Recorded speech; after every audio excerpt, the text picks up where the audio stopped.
Thank you so much. This virtual panel discussion is organized to celebrate AFI International's 20th anniversary.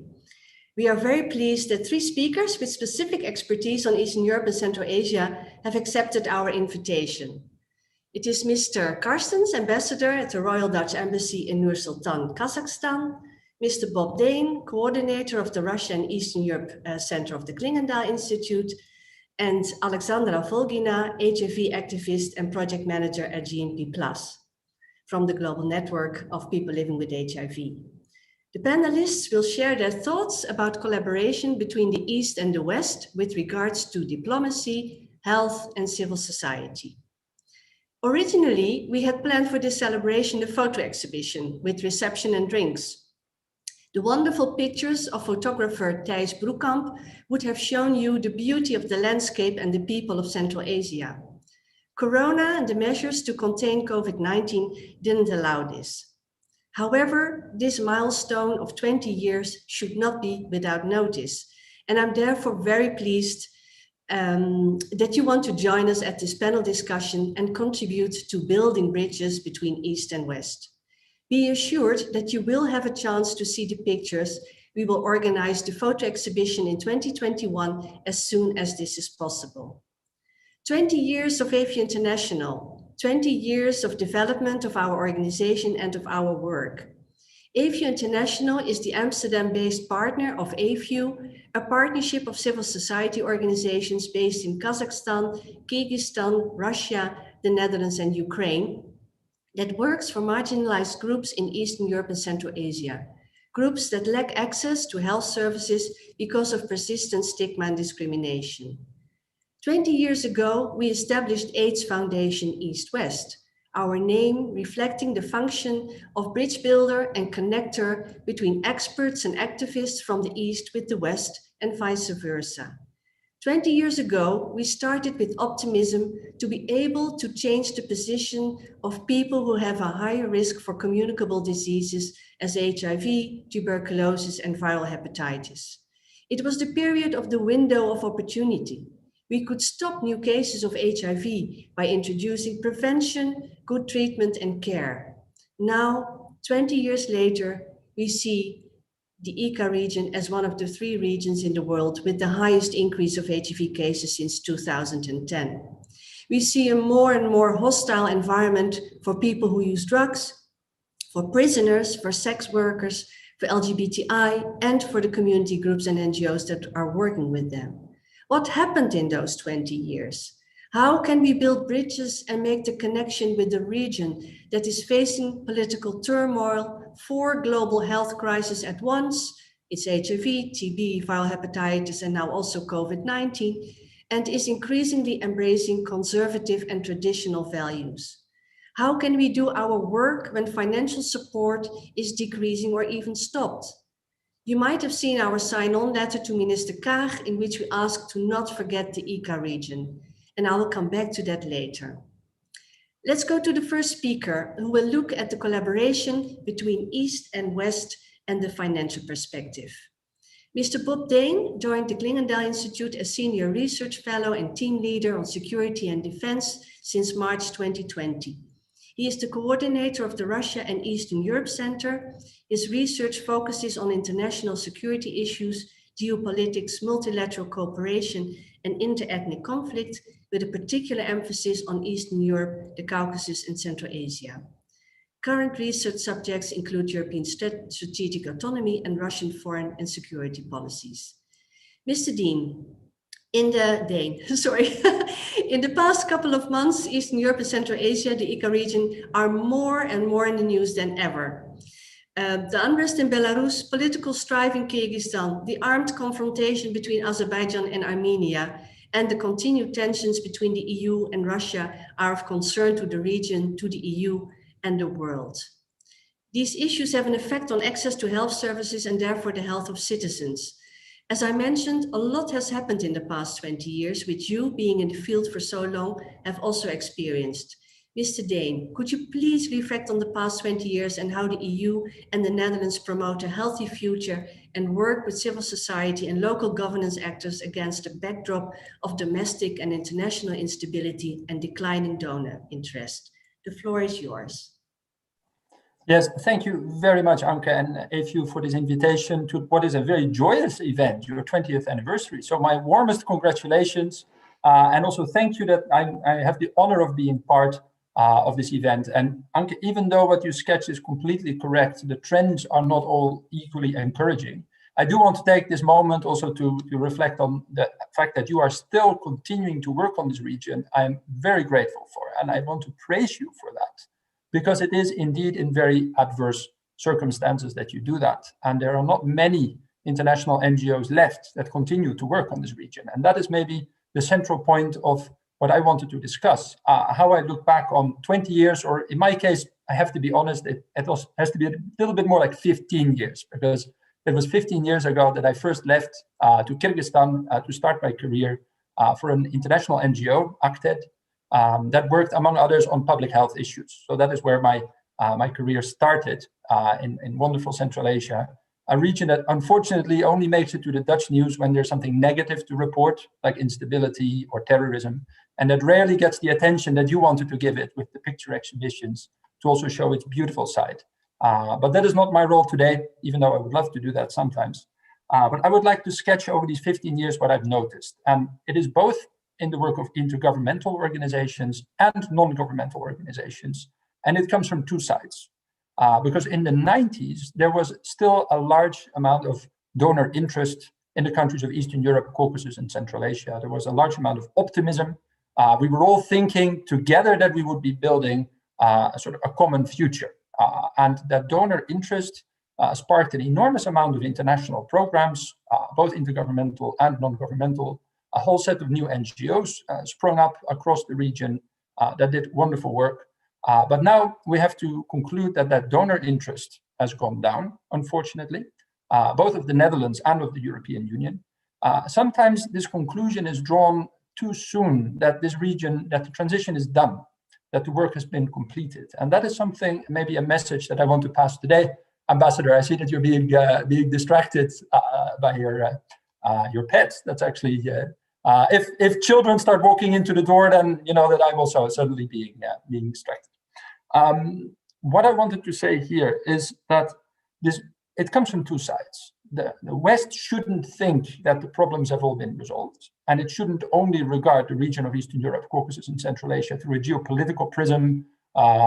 It should also acknowledge that there are developmental challenges still there. When I joined in Tajikistan, I moved from Kyrgyzstan to Tajikistan. I was a little bit shocked to find out that some of our largest programs for ACTED had to be on malaria and waterborne diseases. And it had to be called waterborne diseases because there were certain disease names that we were not allowed to use, because the authorities would be very upset if we would acknowledge that there are certain diseases present in Tajikistan that they associated with other parts of the world. But we still had to work on it because these diseases were there. So these adverse circumstances consisting of donors thinking that largely the problems are under control and governments wanting to show that everything is under control and not being the most receptive actually to NGOs, or in my case also international or governmental organizations, pointing out certain things that still warrant attention. I think it's this combination that has led to a global shift of focus away from this very important region that then only makes it into the news if there's an ethnic conflict indeed, or instability, or things like that. I also had the honor of working a little bit for the KNCV Tuberculosis Foundation, which does really good work. And I came to this recognition very quickly that public health, as you know much better than I do in AFU, it is also by so many means, it's a governance issue. It is a matter of not only human rights, but also about how decisions are taken in countries. And I can only quote actually the doctor that I had the pleasure of working for, who was doing a project on policy changes on things like ventilators in prisons. And I asked him, you're a doctor, why don't you go and cure people? Because that's a talent that you have. And he told me this anecdote. He started curing people. He was first a doctor in the field. And day in, day out, patients would come into his office and he would try and make them better, but the number of patients just kept growing.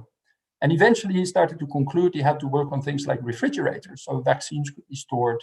And he slowly but surely made it up the policy ladder until eventually he sat across from the Ministry of Health to debate these questions about how refrigerators are procured and why they are not distributed to regions. It is a governance issue. As much as we try to depoliticize health issues, they are also political. They're about access to resources. They're about inequality persisting. They're about regions versus urban centers. And your work in AFU, as much as you try, and I really praise you for that, to try and keep working despite all this geopolitical adversity, you are caught up in this web. And if I then can move to the question you asked me, what could international organizations do? A large part of the projects I was doing in Tajikistan were not funded by bilateral donors, but by the European Union. In that case, it was also ECHO, the Humanitarian Aid Office. And I think the problem is, and that is not only in our beloved region, but also elsewhere in the world, it's staying power. Donors like to work on a couple of years horizon and think that then a problem is under control and that they can move on and start fixing a new problem. And certain problems, including the ones that you work on, have a habit of coming back if there is not sustained attention to them. HIV/AIDS is such an unfortunate case in point that if you don't continue your engagement year in, year after year after year, then you risk losing all that good progress that you've made. And if governments have a tendency, also the governments of Central Asia, to say, now things are under control, you can stop working, then they risk losing all that investment that has been made. So that is a concern that I've had for many years. I don't have a quick fix solution to it, except through what you are doing at the moment is continue to raise awareness, continue to have that bottom-up pressure. And then maybe to conclude here, because I promised to stay within the 10 minutes limit, you have a very important role reminding us all of our common humanity here. Ambassador, you will speak, I think, later about tuberculosis. If multi-drug resistant tuberculosis appears in the prisons of Kyrgyzstan and makes its way to Europe, then of course we're also affected by it. If it is our global mission to eradicate diseases, then we should continue also to work in the region that are not able to get them under control by themselves. And maybe the COVID pandemic is a very sad reminder of this, how much we are linked together and how much, even though we'd like to carve up the world in neat regions and say, this one is at a certain level of the Human Development Index and we're done, we can move on to another region. Or, as we also sometimes do in Dutch aid policy, this region doesn't qualify for ODA because it doesn't meet certain criteria. Then we risk losing sight of what is so important, that common humanity. The fact that these investments that you have been doing over 20 years, they need to be protected. You have built up a network of national staff that really gets these topics. They are so valuable. If donor projects stop and you have to let all of this go, then it is so much harder to build it up again. Because when I started, there was still Oxfam, there was still ECHO, there was still HIVOS, there was IKV, there were lots of fantastic NGOs doing work. They all had to stop working on this region. They had to let go of all that expertise. And then later, when you need to bring it back in, it is much harder to build it back up. So maybe to conclude, that it is that common humanity that should be at the core. It is that staying power that donors actually should show. And it is also that bottom-up pressure that you can help mobilize through AFU that is so important to keep the sustained attention. Because the one phrase that always came back when I was across the region, when people would give toasts or when they discuss things, is that ultimately health is the most important. Samar glavne zdarovje. And I think your work in AFU is an excellent example of that. So thank you for having me. Thanks very much. And also thanks very much for your kind words for our organization, because indeed, I'm really proud on our team and also our colleagues in the region who do an amazing job. And your mentioning of raising awareness constantly to the issues in the region and the need for funding. I also would like to refer again to the letter, the sign-on letter that we have developed and sent to Minister Kaag, Minister of Foreign Trade and Development Cooperation. That letter is signed by 185 organizations and individuals from 34 countries. And in that letter, we asked the Dutch Ministry to continue supporting civil society organizations in Eastern Europe and Central Asia. because the Dutch ministry supported the region for more than 20 years, actually. They were also one of the founders of our organization in 2001. And at the end of this year, funding is stopped. And with so many other donors leaving in the region, this is really a recipe for disaster, and we can't allow that. So thanks for raising that issue. I suggest to keep the questions for after we've heard all the speakers, as Irina already mentioned at the beginning. So let me introduce you now to the second speaker, and that is Mr. Karstens. He's ambassador at the Netherlands Embassy in Nur-Sultan, Kazakhstan, since 2019. And before this, he occupied several positions to counter terrorism and ensure security. And he started to work for the Dutch Ministry of Foreign Affairs in 1988 and worked, among others, in Rabat, Moscow, and Kandahar. Mr. Karstens, HIV, tuberculosis, and COVID-19 are health threats in the world. These diseases demand also a high toll in Eastern Europe and Central Asia. How can Eastern Europe and Central Asia and Western Europe collaborate to overcome the disease-related burdens for individuals, healthcare, and economic systems? What can the West learn from the East and vice versa? You have to unmute your...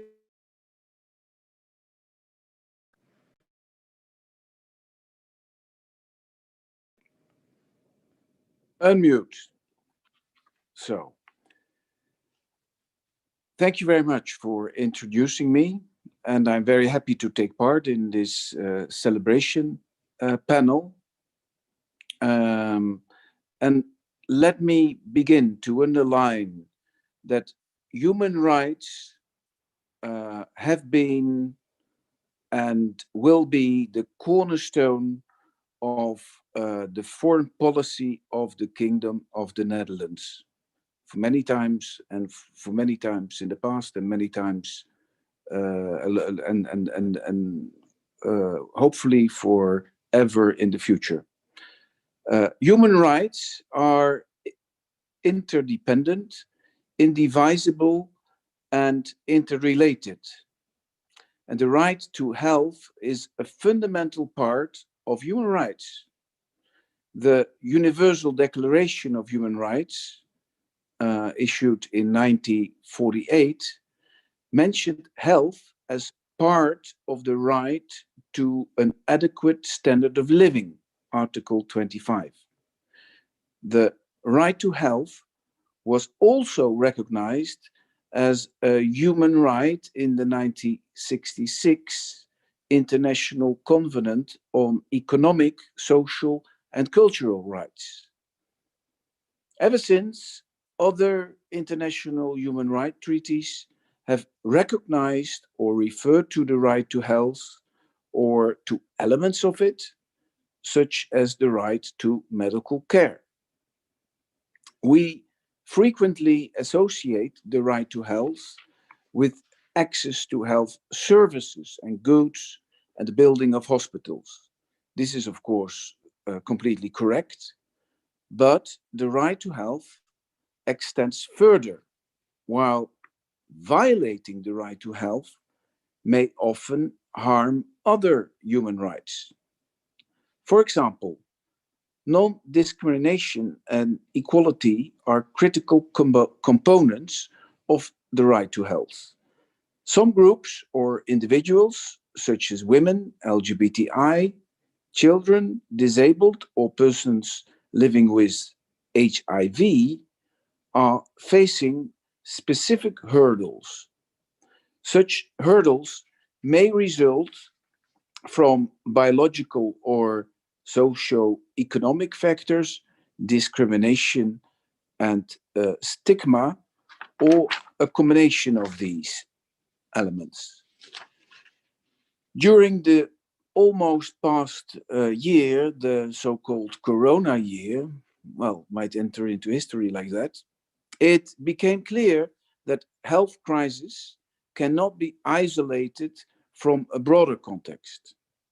Health issues go hand in hand with deteriorating socio-economic conditions and the other way around. In these circumstances, groups living on the margins of societies become even more affected. Therefore, for a healthcare response to be effective, it must integrate human rights, social and economic measures. As an embassy running a grant program to implement our national human rights strategy, we try to combine this triangular approach as part of an immediate response to the pandemic in Kazakhstan.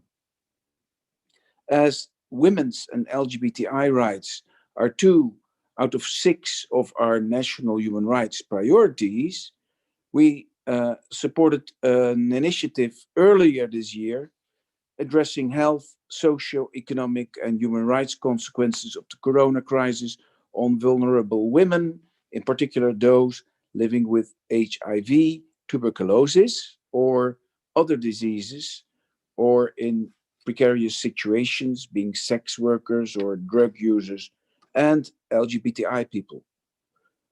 The health risks of these specific groups are aggravated because of social exclusion, diversion of health services to COVID instead of HIV care, and opioid substitution treatment, uh, substitution treatment, sorry. These groups' disadvantaged socioeconomic situation was further intensified by unemployment, reduced income, resulting in basic needs such as food, housing, hygiene needs being unmet. At the same time, social and economic lockdown resulted in an increase in gender-based or domestic violence. Very unfortunate, of course.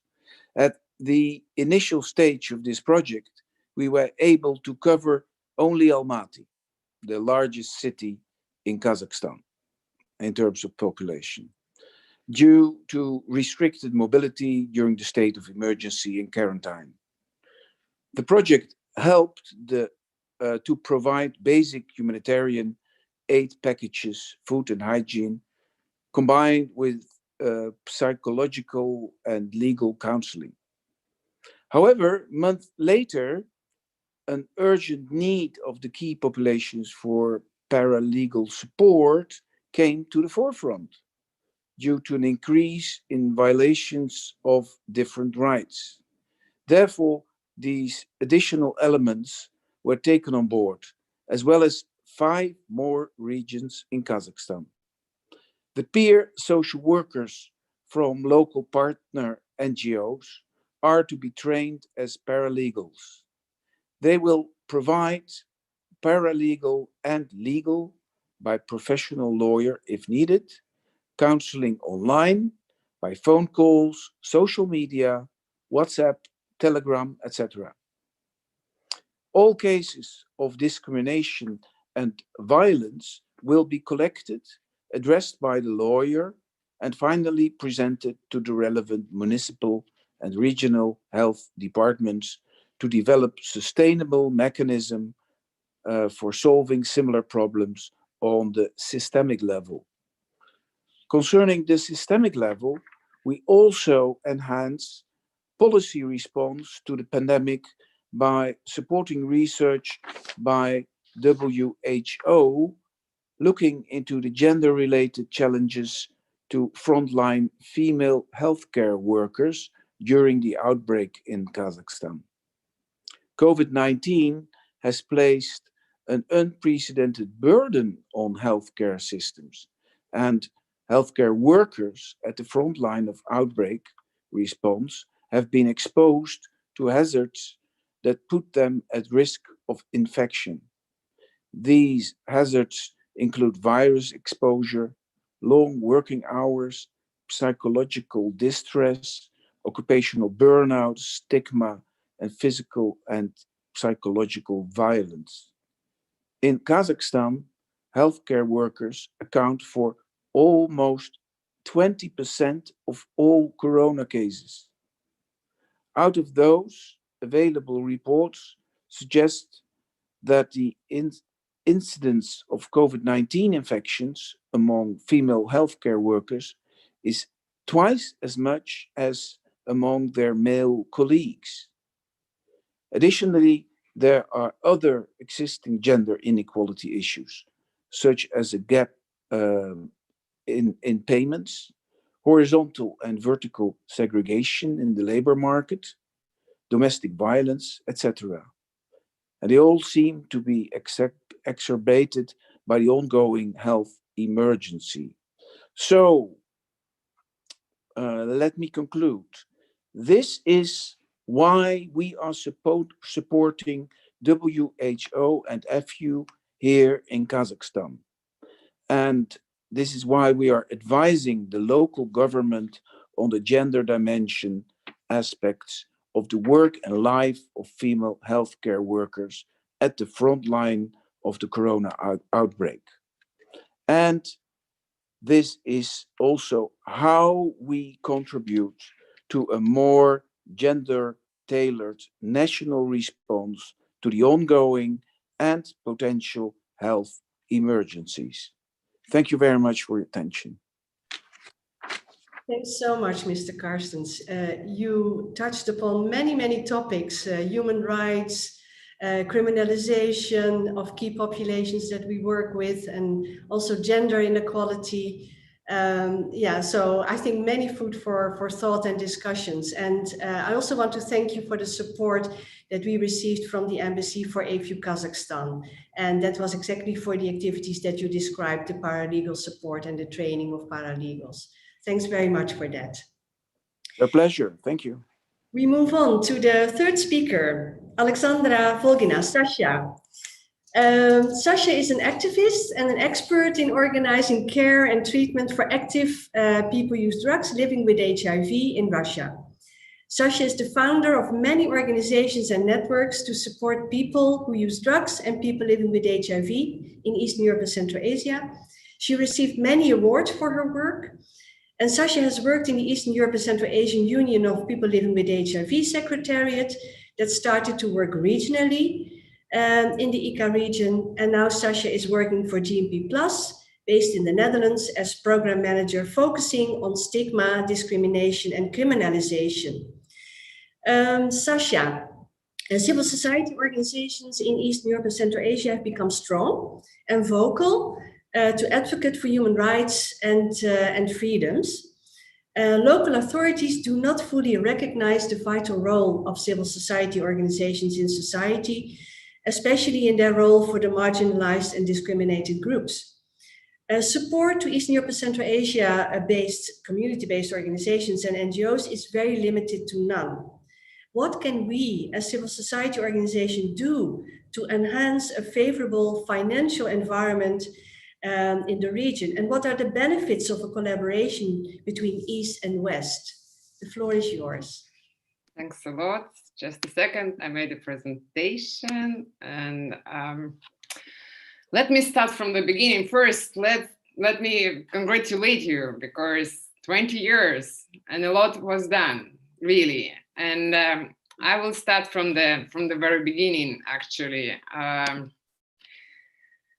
FU have played, I think, a crucial role in raising us as an activist and as a civil society, because we were kids at that time, being honest. We were very young. We were trying to do something. And I think that a lot of my friends, you see on the picture, he is Andrei Rylkov, whose foundation you probably know. And Andrei was working at FU. And I remember that funny story when Andrei first came to his working place and was given a computer. He actually was calling his friend to find out where's the switch on button there, you know? So that's what we were starting from, right? And you were bringing knowledge, you were bringing new absolutely approaches, you were bringing for us our understanding of whom we are, of what have to be done. You were bringing these new services and new philosophy. I remember myself and all that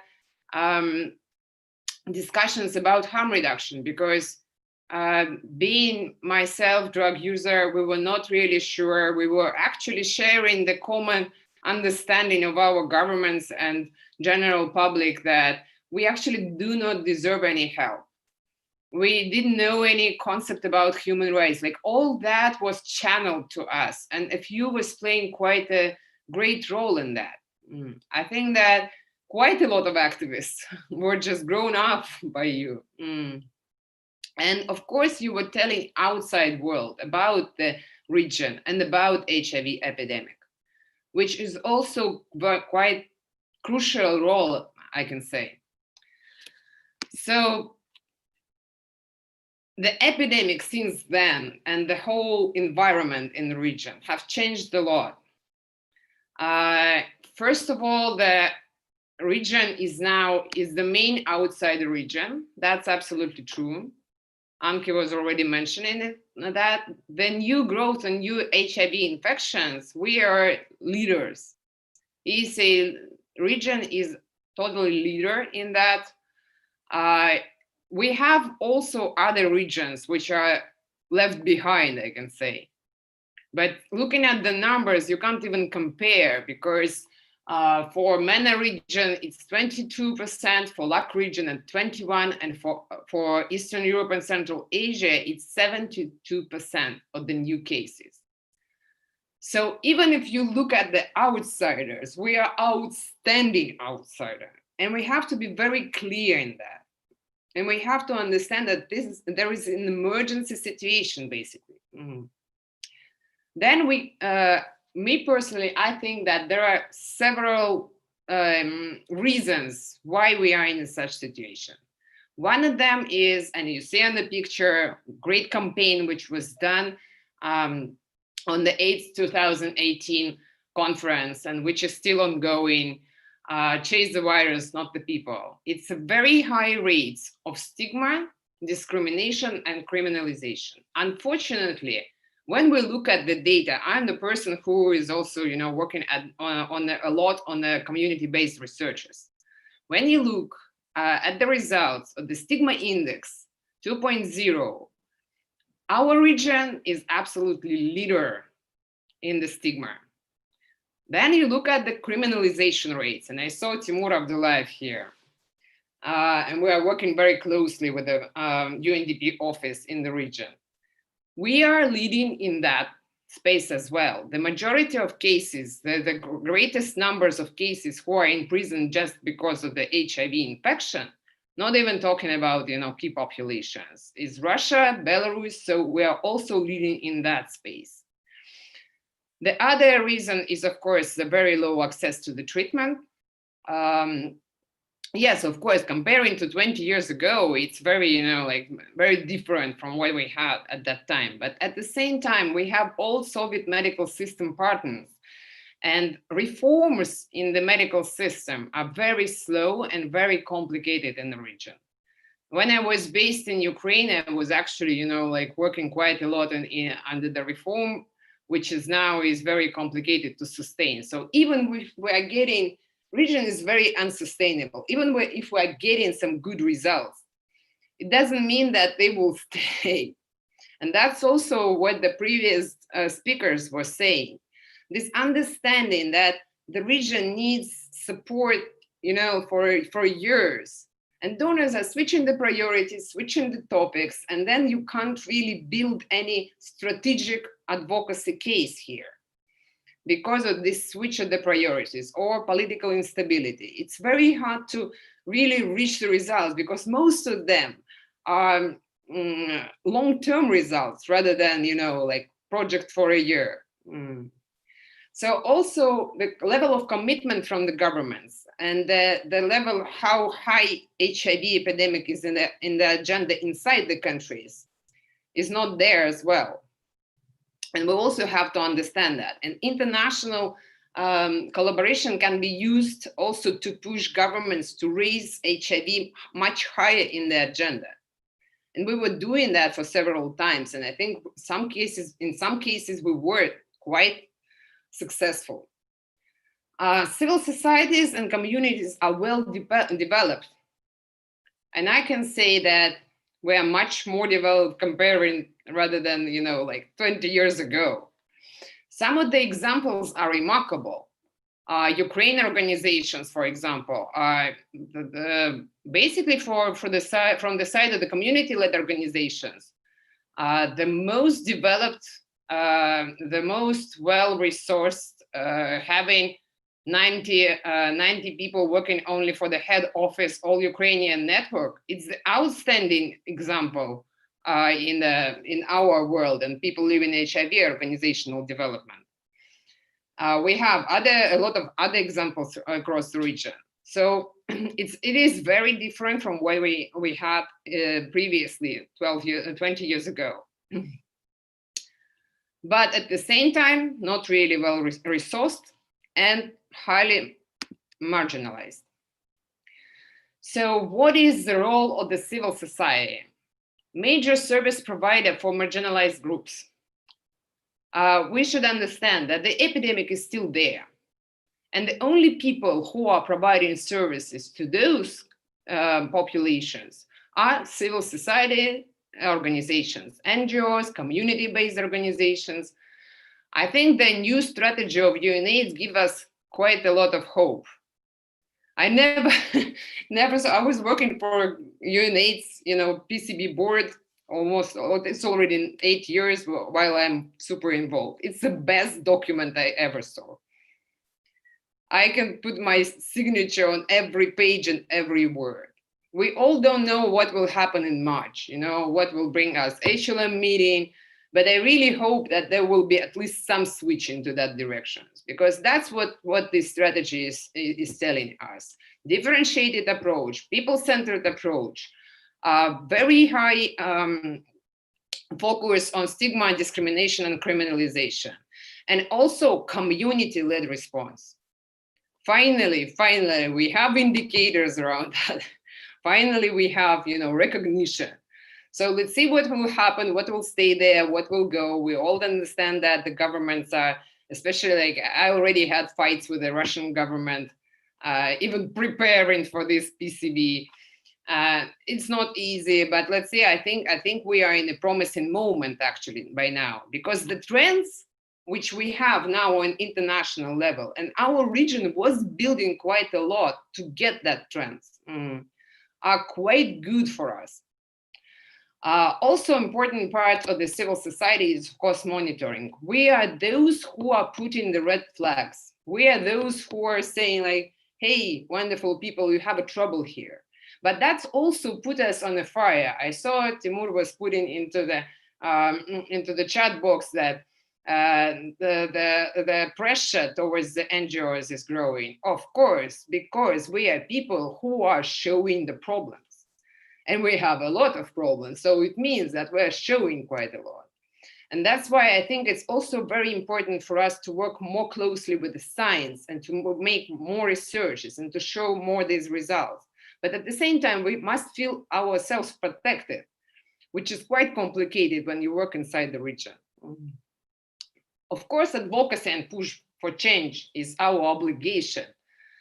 And this is one of the most complicated conversations we're having now on the global level, because I strongly believe that some parts of advocacy can be done through the national grants or on a national level, but some parts of the advocacy just can't be done on national level. They have to be brought on from regional level, supported from outside.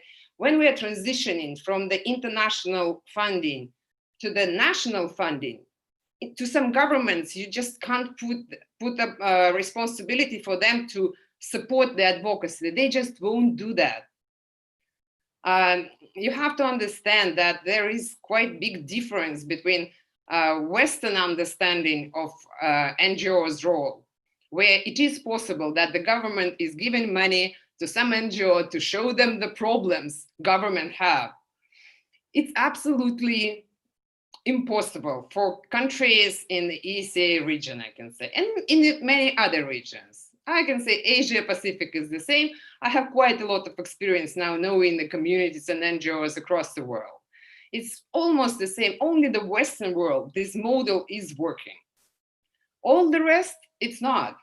So we have to be clear that this international and outside funding is essential. If we will stop doing that, we will stop monitoring and we will stop advocacy. Yes, maybe services will stay. Maybe governments will take the services on their shoulders. But that's it what we can expect. It means there won't be any changes. And of course, the obligation of the NGOs is building picture to the outside world. You see on the picture, us standing, in the PCB board. We are those who are building that image, who are building this attitude. So it also depends on us, what is the impression outside we're giving? Sasha, what it is? Yeah. Can you wrap up? Yeah, because... Okay, I'll try to be... 1 more minute. Yes, what I see as a way out. I think what is the important role for being bridge between East and West, which FU is. It's getting trends and understanding of international context, because the region is somehow isolated and don't really understand like what it is going on the international level. What are the trends there? Also, providing new initiatives, how to use them in advocacy, providing new instruments, new interventions, giving new ideas. But at the same time, as I already said, region itself now have quite a lot to show to the outside world. We have our own experience, new approaches from the region, and I think that we don't show good case enough. We are showing demonized picture of the region, showing what are the successes, what are the great new ideas and interventions is essential. Also building the strategy for investment growth.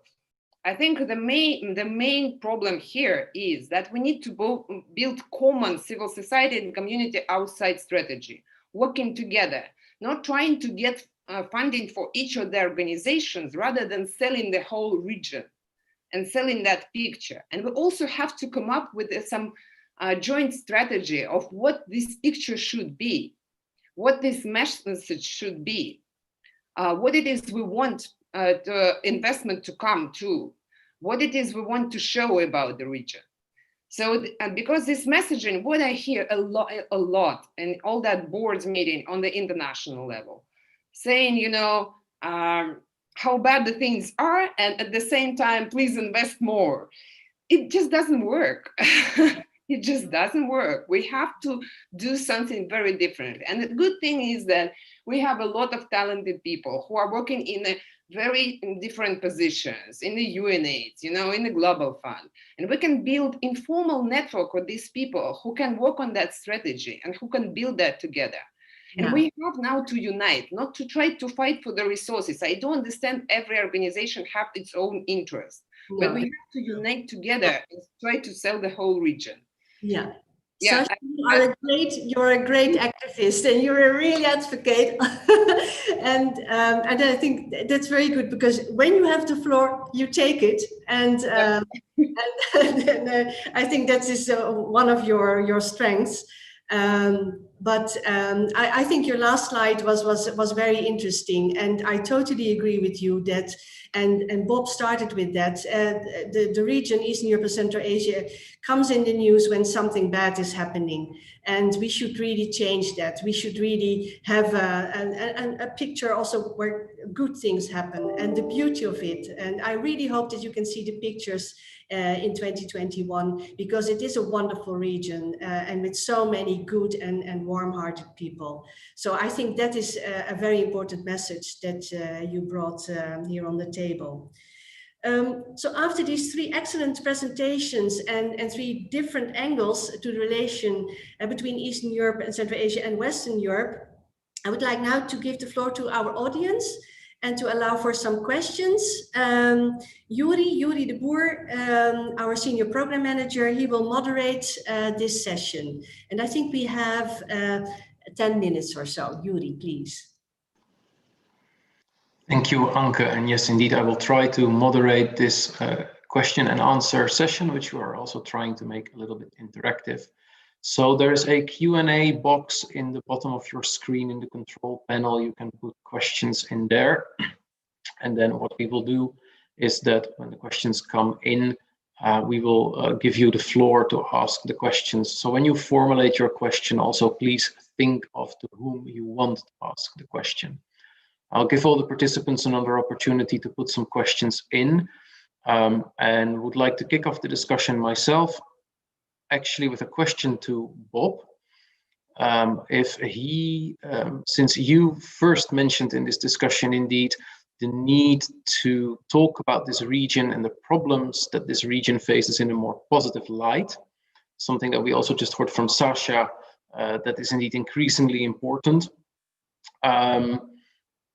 How can we do that other than what we're already doing? So the point that we wanted to make on this birthday party was showing pictures and telling stories of people from the region. We will still do this, of course, after all the COVID limitations are gone. But how do we break this cycle of news related to Central Asia, to Russia, always been clouded in some negativity? Do you have any thoughts on that?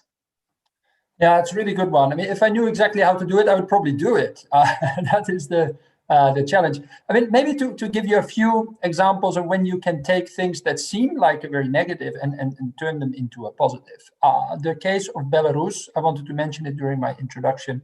This is a situation when a public health problem led to more mobilization of society, led to an active attempt to change a situation. And that has put Belarus in the news in the Netherlands in a very different light. I mean, it used to be always, and I hated it when they would start with sentence one, last dictatorship of Europe. I'm sure you've always seen that. Now, suddenly, the Dutch will regard Belarus as a place where the citizenry is not accepting the current situation, is courageous, is taking to the streets. And that was done partly due to your core area, the mishandling of the COVID pandemic, and its absolute denial by Lukashenko that it played any role. So it was health that turned out to be a rallying issue, and that later transitioned into also a more politicized approach. That is, I think, a case in point. How you would do it with Central Asia, I would find it very difficult, because when you're trying to put a region on the map that is only regarded through the lens of far away, complicated, maybe nice for tourism purposes, right? If I flatten it to a really low level. What you would have to do there is also tell the courageous stories of and we've tried to do that with my previous employer by, for example, giving an award to Spravedlivosť, an NGO that was really active in South Kyrgyzstan in trying to change the situation after the ethnic violence and the Osh events. You would have to work hard to do maybe what Sasha showed, actually, how people themselves have organized despite pushback from the authorities, because I think Timur made a very, very important point. It's not only the NGOs, the international ones that face crackdowns. Kyrgyzstan, with its new NGO law and others, they're also cracking down on local civil society. And by showing examples of people that go against the grain and that despite everything try to make their own country better, without this paternalistic attitude that the internationals have to come and do it for you. No one is asking that anymore. What you're asking for rightfully is support to those forces. And then I have to go back to what Ambassador Karsten said, and this is, of course, completely true. It is, at the end of the day, a rights issue.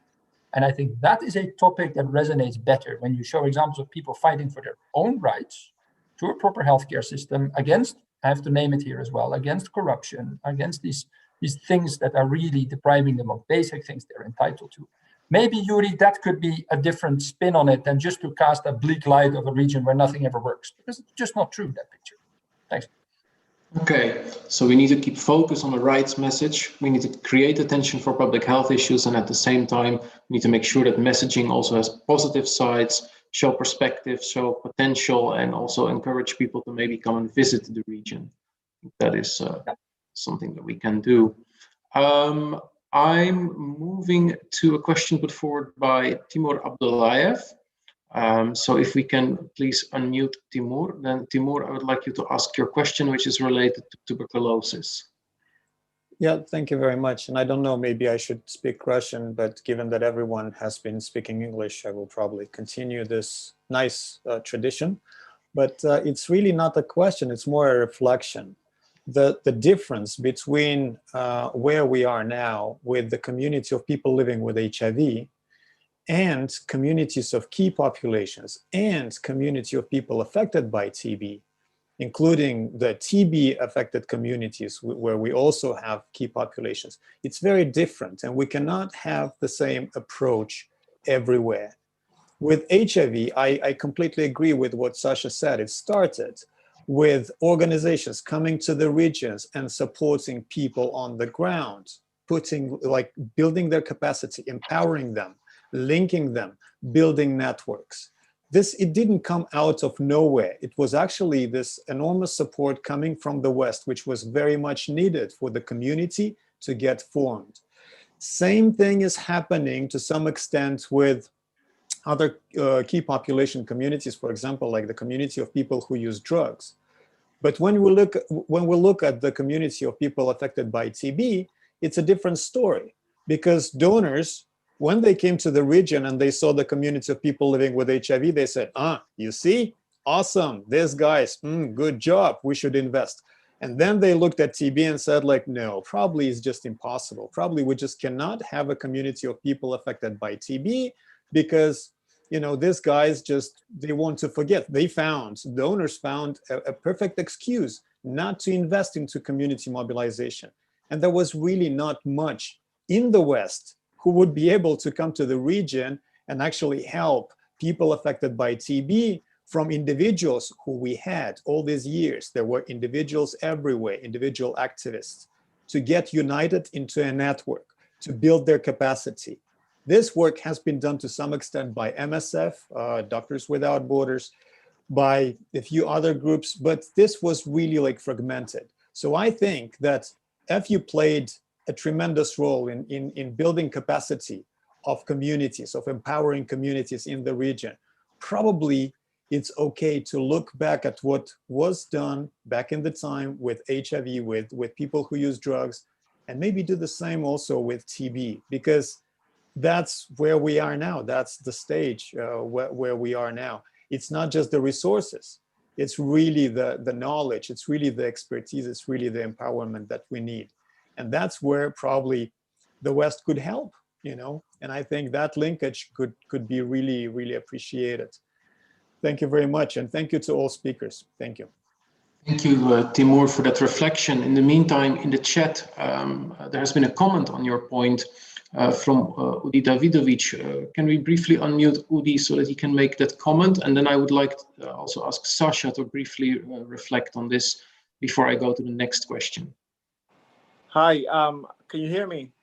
Yes, we can. Thank you for the great seminar. It's fascinating to follow. I was just because if I summed up Timur's point was that we actually need less expertise or external expertise in the HIV movement in the regions, and more financial support. But on the TB level, we actually do need the expertise, especially on the first part that we do not need to invest in expertise in the regions. I wondered what the panelists have to say about that comment.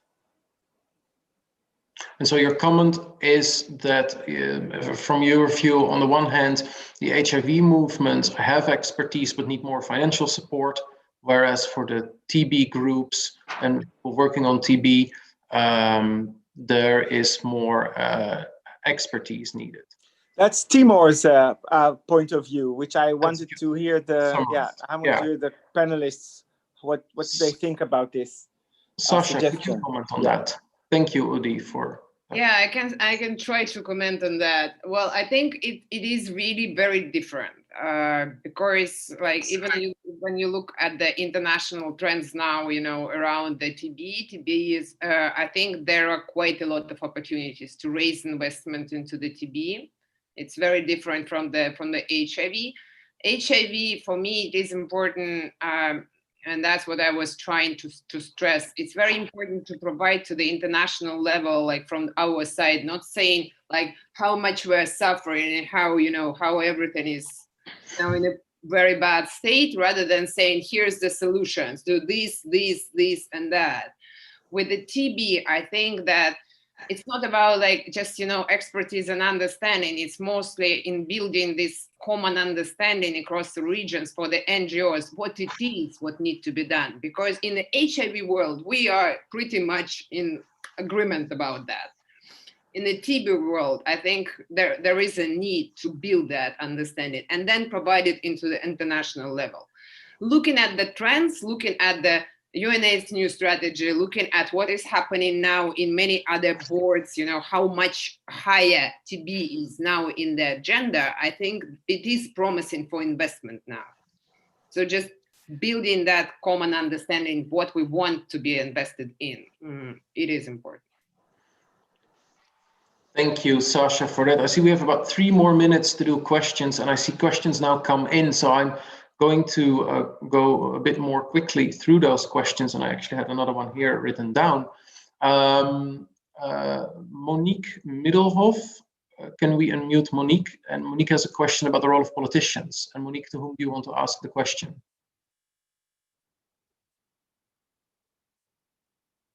Can we unmute Monique? Yes. We cannot hear Monique.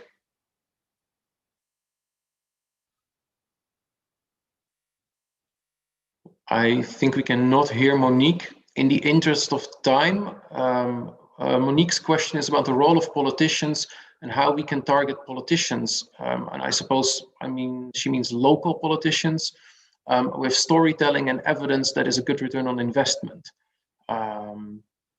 Ambassador or Bob, do you maybe want to comment on what we could do and work with politicians? Well, let me take the lead if you don't mind. We communicate, of course, with everybody, including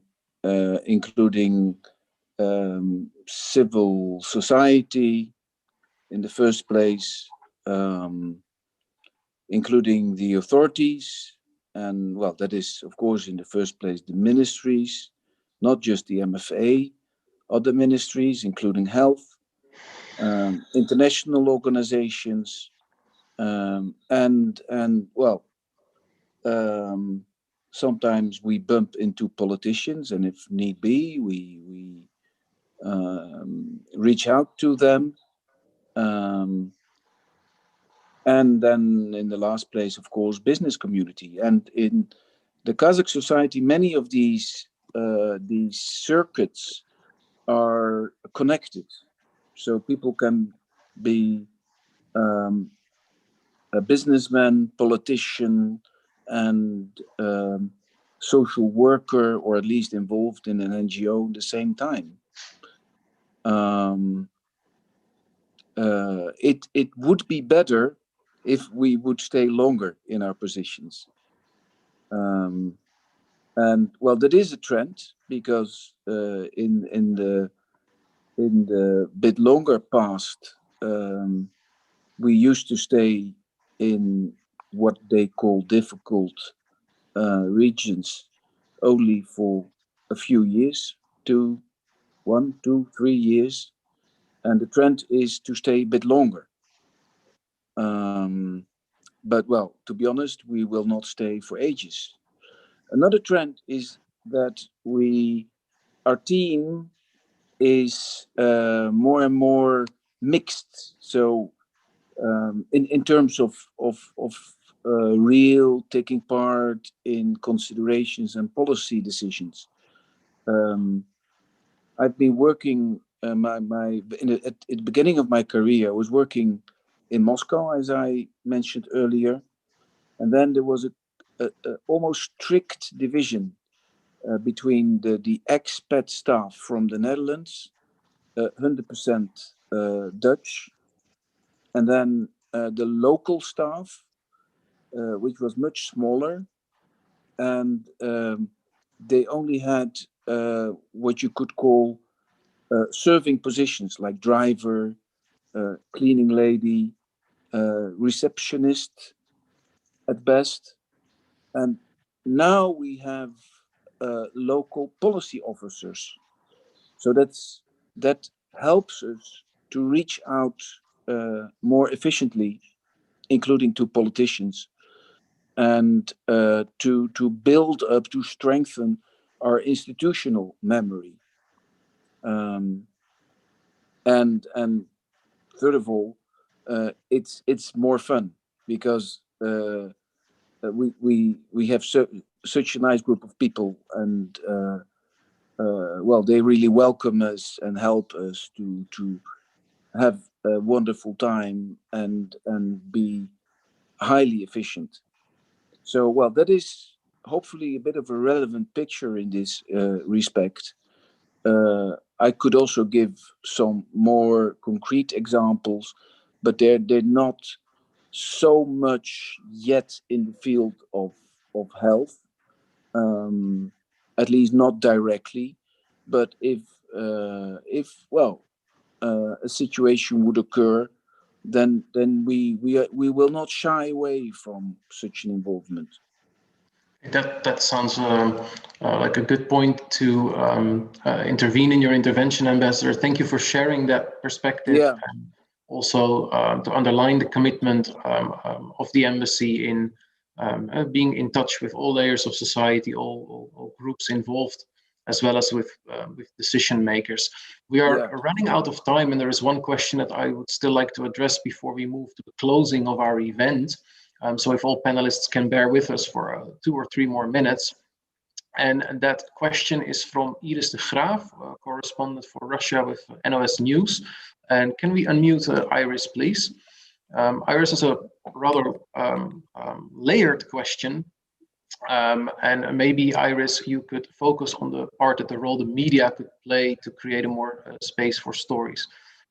Please, Iris, you're unmuted. Please ask your question and indicate to whom.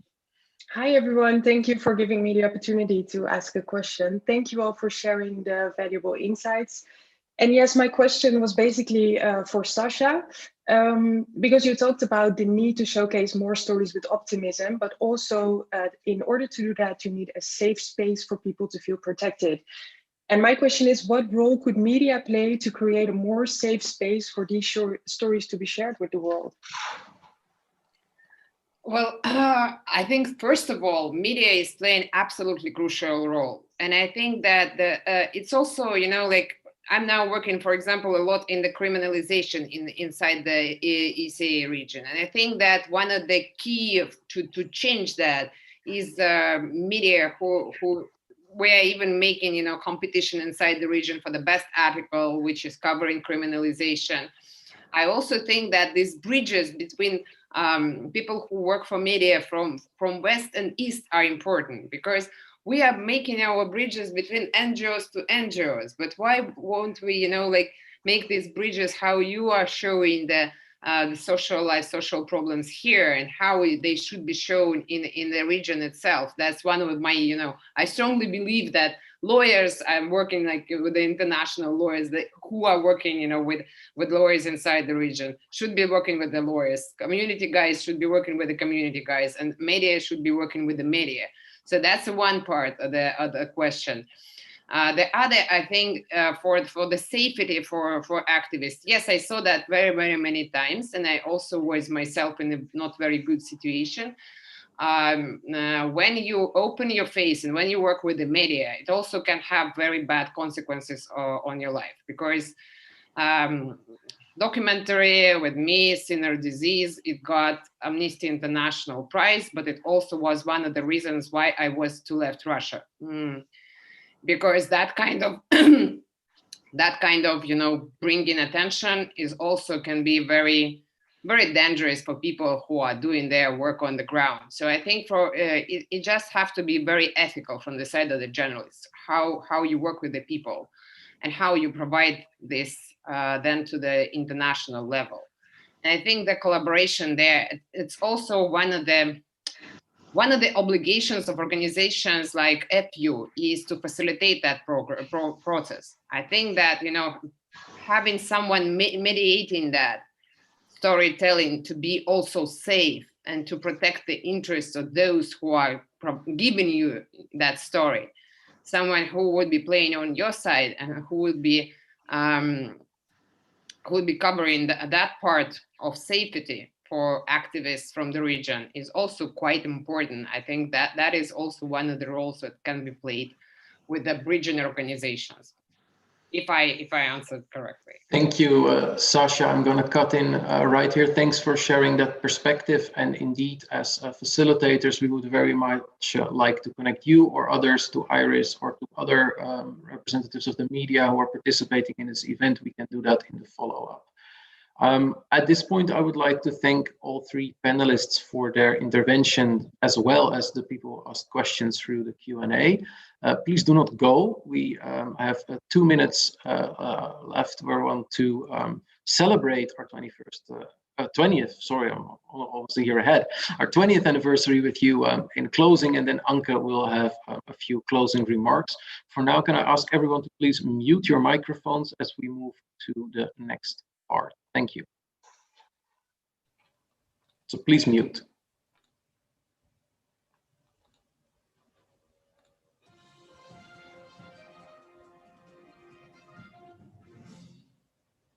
Warm congratulations to AFU International and to all of the AFU networks organizations. Dear friends at AFU, happiest 20th birthday and congratulations. I wish you all the best for the upcoming time and keep up the good work. I would like to congratulate you with your 20th anniversary.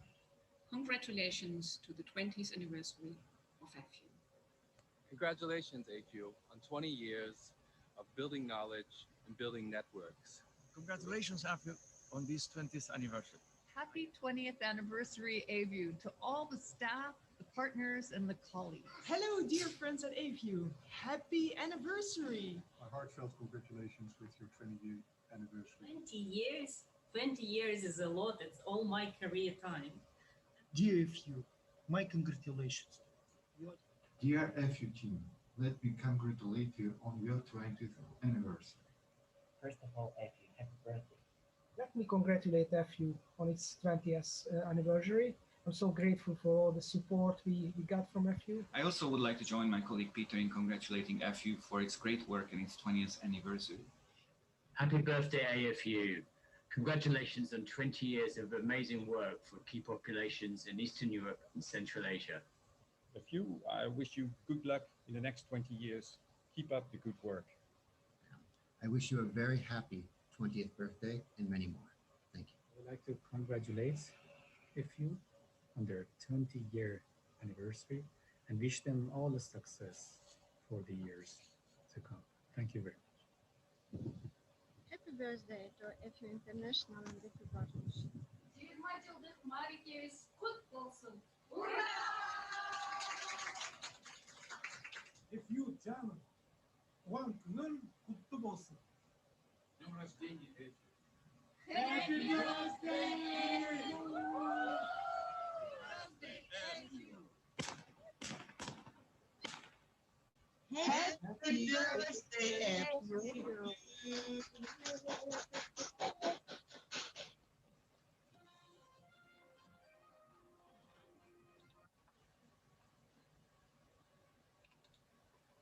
Yes, thank you for all these best wishes for our anniversary. I would like to close this wonderful panel discussion, and before we will have our virtual toast on 20 years of AFU, I also would like to thank our colleagues and friends in the Netherlands, in Eastern Europe and Central Asia, and in the rest of the world for their support in helping raising awareness on the dire funding situation. Many, many thanks to our donors and to the Dutch Ministry of Foreign Affairs in specific for their trust in us for the past 20 years. And I hope this will continue in the many, many more years to come.